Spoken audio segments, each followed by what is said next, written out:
আসসালামু আলাইকুম ওয়া রাহমাতুল্লাহ। আজকে আমরা চলে আসলাম নতুন একটা ভিডিওতে। আ ধন্যবাদ আমাদের আমিন এগ্রোর সাথে থাকার জন্য। আর আমাদের আজকের ভিডিওটি মূলত বাংলাদেশের বাহিরে কুয়েতে। কুয়েতে বাংলাদেশী ভাইরা যে খামারে কাজ করেন, যে কষ্টের কাজ করেন সেই ভিডিও কিছু তথ্যবহুল ঘটনাচিত্র। যদিও একটু অন্য একটি আ আ YouTube চ্যানেল থেকে সংগৃহীত। কিন্তু ভিডিওগুলো যেহেতু অনেক শিক্ষণীয় বিষয় আছে এবং এর মানে তাদের যে কর্মকান্ডগুলো আমাদের বাংলাদেশী প্রবাসী ভাইয়া কত কষ্ট করেন, আ সেই ভিডিওগুলো আমরা আ উপস্থাপন করার চেষ্টা করি। আপনারা আমাদের পাশে থাকবেন। আশা করি আমাদের সাপোর্ট করবেন। লাইক, শেয়ারের মাধ্যমে আমাদের অনুপ্রাণিত করবেন। ধন্যবাদ। আহ চলে আসি ভিডিওতে। আমাদের এই ভাই কুয়েত প্রবাসী এবং তিনি আ কুয়েতে অনেকদিন যাবৎ অবস্থান করতেছেন। তিনি যা ঘাসগুলো কাটতেছেন সেগুলো জারা ঘাস বলা হয় কুয়েতে। এই ঘাসগুলো মূলত আ কুয়েতে ছাগল বা বকরি বা আমরা যা ওই আ যেই ভেড়া, দুম্বা ইত্যাদির জন্য এই ঘাসগুলো লাগানো হয়। এগুলো উষ্ণ আবহাওয়ায় বেঁচে থাকতে পারে, পাশাপাশি পানিতেও এগুলো বেঁচে থাকতে পারে।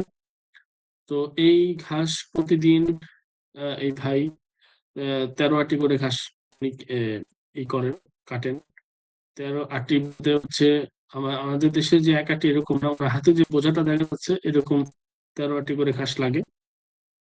আর পায়ের পিছনে যে দেখতে পাচ্ছেন ওইখানে দুম্বার খামার, আ বাম পাশে ছাগলের খামার এগুলো আছে।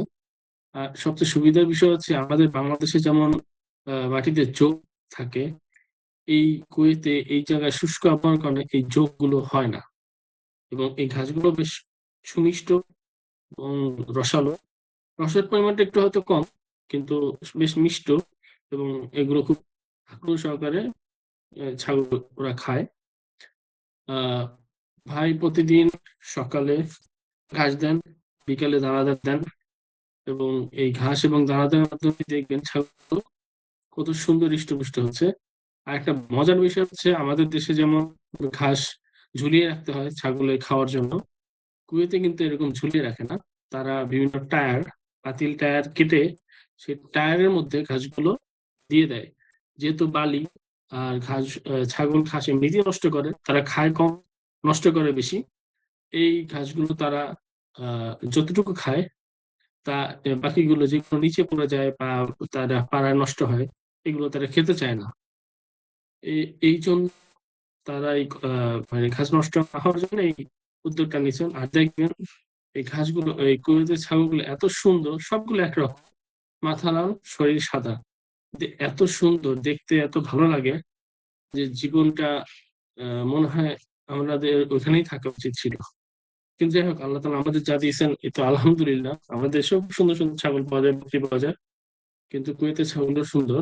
আর এখানে পানি সিস্টেমটা একই। বাংলাদেশেও অনেকে ব্যবহার করেন। প্লাস্টিকের ড্রাম কেটে অর্ধেক করে সেখানে পানি দিয়ে দেন এবং পানি ভর্তি রাখেন বিশুদ্ধ পানি, খাবার পানি। যে পাইপের মাধ্যমে পানি আগে ভিডিওতে আমরা যেমন দেখিয়েছি ড্রাম থেকে আসে, ওইভাবে আসে। দেখেন ছাগলগুলো ছাড়ার সাথে, সাথে ওই ছাগলগুলো কিভাবে হুড়মুড়িয়ে এই ঘাসগুলো খাচ্ছে এবং তার এই যে বললাম যে নষ্ট করে বেশি। একটা থেকে একটু খেয়ে আরেকটা চলে যায়। এতে আসলে বোবা প্রাণী। তারা নষ্ট কি জিনিস, ঠিক কি জিনিস এরা বুঝবে না। বাট তাড়াতাড়ি এ এভাবে নষ্ট বা খাবার জন্যই আল্লাহ তাআলা তাদের তৈরি করেছেন। দেখবেন নিচে প্রচুর বালিতে ঘাস পড়ে গেছে এবং তারা ওইখান থেকে বেশি খায় না। উপরন্তু তারা তো এটা খাবার জন্য এতটা পাগল থাকে কারণ সবুজ ঘাসের প্রতি সবসময় সব প্রাণীরই একটু যারা গৃহপালিত প্রাণী মহিষ, গরু, ছাগল, ভেড়া, দুম্বা এদের একটা আকর্ষণ থাকে। দুম্বাগুলো এত সুন্দর, এই দুম্বাগুলো বাংলাদেশে যদি পালন করা যায়, আশা করি অনেকেই পালন করে। কিন্তু বাংলাদেশে এগুলো অনেক দাম। কিন্তু বাংলাদেশে উচিত বড় কোনো খামার করা। আর আমাদের দেশের যে প্রেক্ষাপটে এই দুর্বাগুলো আ রোগবালাই, তারপর বিভিন্ন ধরনের চিকিৎসা অনেক সুচিকিৎসা আছে, অনেকে বড় বড় খামার হয় যে দুম্বার খামার আছে, কিন্তু আমার কাছে এই দুম্বাগুলো এত সুন্দর, এত ভালো লাগে যে দুম্বার একটা গাঠনিক চেহারা আছে, তারা সুপরি সুস্বাস্থ্যের অধিকারী, এবং তারা বেশ স্বাস্থ্যবান।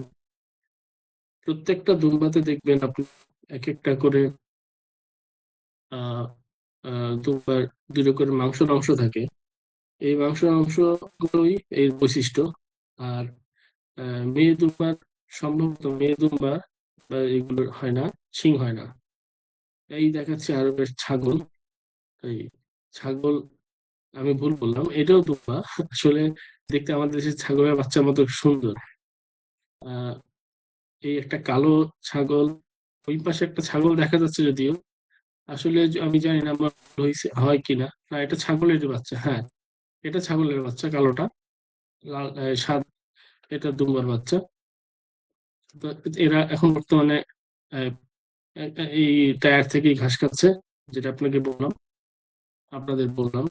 আর বিশেষ করে খেয়াল রাখবেন প্রত্যেকটা দুম্বা কানে ট্যাগ লাগানো। আসলে ট্যাগ লাগানো থাকলে বোঝা যায় সে কবে হয়েছে, প্রেগনেন্ট বা কি আসে, এসব তথ্য জানা যায়। এ হচ্ছে তাদের দানাদার খাবার। এই দানা তারা দেন হচ্ছে গমের আধা ভাঙা গম দিয়ে দেন তারা বিকাল বেলা। এখন বিকাল, সকালে খাবারটা আমরা দেখছি, বিকালে খাবারটা দেখলাম।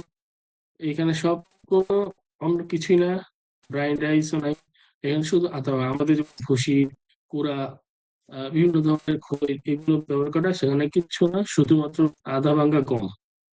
দেখেন সবাই একটু কাছে নিয়ে দেখানো হচ্ছে। আধা ভাঙা গম দিয়ে তারা এই আহ ভেড়াগুলোকে পার করেন, এবং এই ভেড়াগুলো স্বাচ্ছন্দ্যে খায়। এবং খাওয়ার পরে দেখেন আহ এই ভেড়াগুলোর মাধ্যমে ভেড়াগুলোর পরিচর্যিত হয়। ধন্যবাদ আমাদের ভিডিওটি দেখার জন্য। আমাদের সাথে থাকবেন, লাইভ সাবস্ক্রাইব করে আমাদেরকে উৎসাহিত করুন, অনুপ্রাণিত করবেন। আপনাদেরকে অসংখ্য ধন্যবাদ। আসসালামু আলাইকুম।